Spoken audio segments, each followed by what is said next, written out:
Hello and welcome to Spoiler Corners. I'm your host, and today, we have some exciting news as we dive into the latest spoilers of My Hero Academia Chapter 386.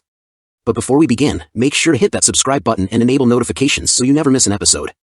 Without further ado, let's get started. At the beginning of the chapter, several police officers reported that several blocks and buildings in the city had started moving on their own. Meanwhile, AFO was moving quickly and had already passed through the city of Idu.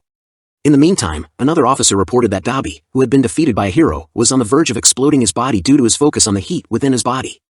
If Dabi continued this process for another 10 minutes, his body would release all its energy, causing a huge explosion that would collapse everything within a 5 kilometers range.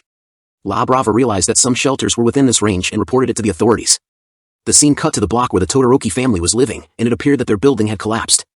Gunhead was trying to help them and advised them to use the emergency exit for safety. At the same time, another police officer warned that AFO was approaching rapidly and heroes may need the Goo Corp to stop him. In another scene, Tsukachi requested reinforcements from the heroes, but they were unable to arrive in time. However, Tsukachi heard a voice calling his name through the communication device.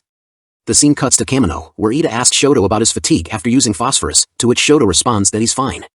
Ida remarks that Shoto's mind must be in turmoil due to the situation with Dabi.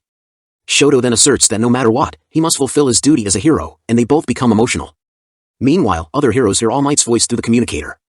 All Might addresses Shoto and Ida, instructing them to move to Gunga for their safety, as Dabi is about to explode and Endeavor or other heroes won't be able to stop the destruction.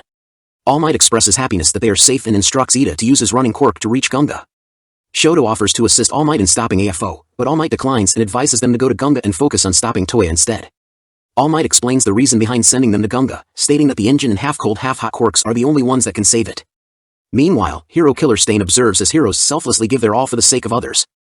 The scene then shifts to All Might getting out of his car, stating that this has always been his battle, as AFO approaches near. The scene then shifts to All Might, reminiscing about his memories due to the current situation. Meanwhile, Tsukachi urgently urges All Might to run away. In the closing panel of the chapter, we see All Might's briefcase and car transforming into a robotic armor around his arm, while he smiles with determination. All Might insists that he cannot ignore the villain in front of him and confidently declares, "I am here."